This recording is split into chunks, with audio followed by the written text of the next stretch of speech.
We were at a friend's housewarming. I stepped outside to take a call, came back quietly, and heard someone ask my girlfriend, "If he proposed, would you say yes?" She laughed and said, "Ooh, no, I'm not trying to marry someone like him. He's fine for now, but that's it." I didn't say a word, just left. She only noticed I was gone when everyone started looking for me. 3 days later, she's begging me to marry. Before we start, I just want to say thank you for being here. It means the world. But take a look at this. Only 8% of people watching are subscribed. If you enjoy these stories and want to support more of them, just one click makes a huge difference.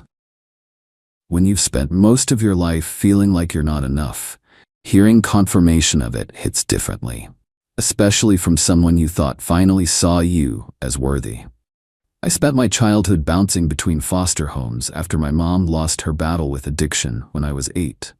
My dad was never in the picture. By 17, I'd lived in 11 different places, never staying long enough to feel like I belonged anywhere. I learned early that nothing was permanent, not homes, not families, not love.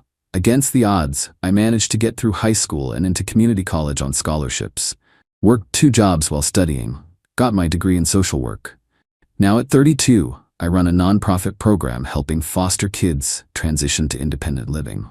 The work is fulfilling, but not lucrative. I drive a 10-year-old car, live in a modest apartment, and shop at thrift stores. Not because I'm broke, but because years of instability taught me to be careful with money. I met Sabrina 2 years ago through mutual friends. She works as a pharmaceutical sales rep for a major drug company, all designer clothes and business trips across the country. On paper, we made no sense together, but somehow we clicked. She seemed fascinated by my background, called my work noble and inspiring. I fell hard. For the first time, I felt like someone was proud to be with me. Not despite my past, but because of how I'd overcome it. Our friends were surprised when we kept dating past a few months. Sabrina had always gone for a different type, usually finance guys with expensive watches and vacation homes. I heard the whispers, "It's just a phase. She'll get bored. He's her charity case." I pretended not to hear, but those words echoed familiar doubts I'd carried my whole life. Still, the relationship felt real. Sabrina integrated me into her social circle, introduced me to her parents, kept a toothbrush at my place. We talked about future plans, sometimes even mentioning kids. After 2 years together, I thought maybe, just maybe, I'd found my place. My person. My home. Last Saturday was my friend Troy's housewarming party. Troy and I met in the foster system when we were teenagers. Unlike me, he went the business route, started a successful contracting company, and just bought his first house. I was genuinely happy for him. He'd overcome the same odds I had. The party was going well. Mixed crowd of Troy's friends, some from his business world, some from our shared foster care past. Sabrina was charming everyone as usual, making easy conversation with strangers. Around 9 p.m., I stepped outside to take a call from one of my program kids who was having a crisis. These calls take priority, no matter what. "Hang tight, Marcus. I'll be there in 20 minutes, I said, ending the call. One of my 18-year-olds had locked himself out of his apartment and was panicking. I needed to swing by with the spare key we keep at the office for emergencies. I came back inside through the side door, cutting through the kitchen to find Sabrina and let her know I needed to step out briefly. That's when I heard voices in the dining room, just around the corner. "If he proposed, would you say yes?" It was Sarah, Troy's girlfriend, asking. There was a pause, then Sabrina's laugh, that light, musical sound I usually loved. "No," she said, voice slightly lowered but still clear. "I'm not trying to marry someone like him. He's fine for now, but that's it." Another voice, Kim, I think, asked, "But you've been together for 2 years. Don't you think he's expecting it to go somewhere? Look, Jack is sweet, and the whole overcoming adversity thing is admirable. But realistically, he's always going to be struggling with his nonprofit salary. His idea of a vacation is camping. He still gets those calls from his kids at all hours. It's fine to date someone like that for a while. It gives you perspective, you know? But marry him? Live that life forever? No way." I stood frozen, the weight of her words pressing against my chest. The small velvet box in my pocket, the ring I'd saved for 6 months to buy, that I'd been carrying for 2 weeks waiting for the perfect moment, suddenly felt like it was burning through my jeans. I didn't confront her. Didn't make a scene. Just turned around, walked back through the kitchen and out the side door, got in my car, drove to help Marcus with his apartment situation, then went home. My phone started buzzing around 10:30. Sabrina, Troy, Sarah, one after another, wondering where I'd gone. I turned it off.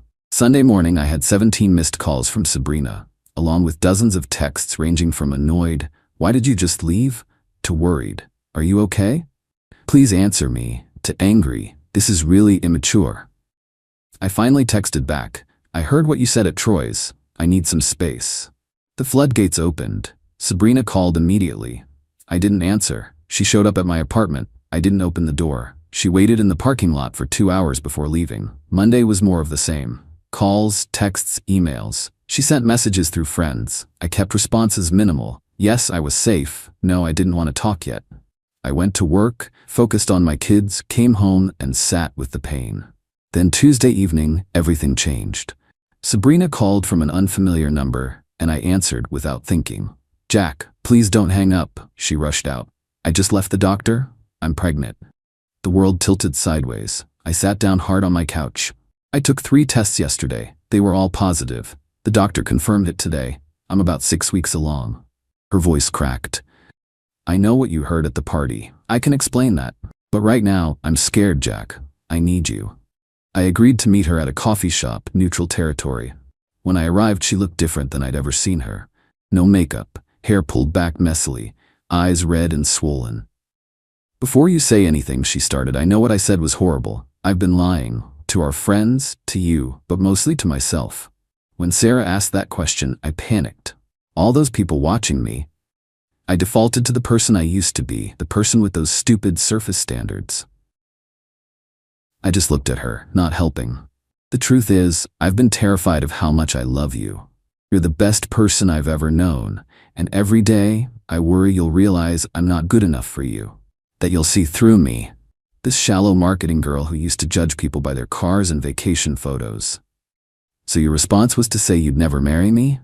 That I'm a phase?" My voice was steady, but my hands weren't. "I was protecting myself," she whispered. "If I admitted to them, to myself, how much I want a future with you, and then lost you." She trailed off, wiping tears. "It's the stupidest thing I've ever done. And now," her hand moved to her stomach, "and now you're pregnant, so suddenly I'm marriage material?" I couldn't keep the bitterness from my voice. "No, I mean yes, I'm pregnant, but that's not." She reached for her purse, pulled out a small, worn notebook. "Here, this is my journal from the past year. Read the entry from April 16th. Reluctantly, I took it, opened to the bookmarked page. "Jack mentioned kids again today, so casually, like it's a given we'll have them together someday." I couldn't stop smiling after he left. I've never wanted children before, always saw them as an inconvenience to my career. But with him, I catch myself daydreaming about a little boy with his kind eyes, or a girl with his quiet strength. Is this what it feels like when you found your person? When you finally understand what home means? The entry was from 2 months ago. "I have dozens more like that," she said quietly. "I've been in love with you, planning a future with you, for longer than I've been able to admit out loud. The pregnancy just forced me to stop hiding from it." I closed the journal, pushed it back across the table. I need time to think. That night, I called Troy, asked him about the party, what happened after I left. "Man, it was bizarre," he said. "Like half an hour after you disappeared, Sabrina was showing everyone your childhood photos on her phone. The ones from that album you keep hidden in your closet? She was going on about how proud she is of you. How she wants your kids to have your resilience. Sarah made some comment about you guys getting engaged. And Sabrina got this weird look, then said she was worried you thought she wasn't serious about you." "She had my foster care photos? From my album?" I asked, confused. Those pictures were precious to me, the few fragments I had of my past. I kept them in a fireproof box. "Yeah, she said she's been scanning them to restore them as a surprise. Something about making a proper album since yours is falling apart. Everyone thought it was sweet, but it seemed to come out of nowhere." After we hung up, I dug through my closet. The album was there, but it looked different. The worn blue cover had been carefully reinforced with archival tape. Inside, next to each original photo, was a restored copy. Colors brightened, tears repaired. In the back was a USB drive labeled Digital Backups and a receipt from a professional photo restoration service dated 3 months ago. Wednesday morning, I stood outside Sabrina's apartment. When she opened the door, her expression was a mixture of hope and fear. "I have questions," I said. We talked for hours, about the photos, about what she'd said at the party, about the pregnancy, about our different backgrounds and how they shaped us. "I need you to understand something," I finally said. "I've spent my life being seen as a charity case, a project, someone to pity or fix. I can't be with someone who views me that way." "I don't," she insisted. "That's what I've been trying to tell you. I admire you more than anyone I've ever known. Those stupid things I said, they were my insecurities talking, not my heart. But they came from somewhere real," I countered. "Our lives are different. My work will never make me rich. Those kids will always be my priority. The calls will always come first." "I know," she said simply. "That's who you are. That's who I want to raise a child with. Someone who understands that people matter more than things." I took out the ring box then. Her eyes widened. I was going to propose at Troy's party. Had it all planned out. Was going to do it on the back deck, where he has all those string lights up. Troy was in on it, was going to get everyone outside for a toast. She covered her mouth, tears spilling over. "I'm not giving you this now," I continued, putting the box away. "I'm not proposing today or tomorrow. We have things to work through first. Real things." "I understand," she whispered. "But I do want this child," I said, my voice softening. "And I want to try to build something real with you, something based on who we actually are, not who we think we should be." That was a week ago. We're taking things slowly. Sabrina has moved into my apartment temporarily while we figure things out.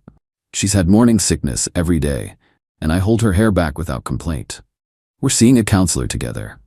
I'm still hurt, still cautious, but watching her plan doctor's appointments and research parenting books with the same intensity she brings to her marketing campaigns has shown me a different side of her. Last night, I found her scanning more of my childhood photos, carefully handling each one like it was precious. "Why did you start doing this?" I asked. "The photo restoration." She didn't look up from her work. "Because you keep every memory, every fragment of your past, even the painful ones. You taught me that our histories matter, even the ugly parts, especially those." She carefully placed another restored photo in the album. "I wanted to help preserve yours. That's all. I don't know if we'll make it. I don't know if the hurt will fade or if I'll ever fully trust her words again. But yesterday, when one of my kids called at 2 a.m. needing a ride from a bad situation, she was up and dressed before I even hung up the phone. 'I'll drive,' she said, grabbing her keys.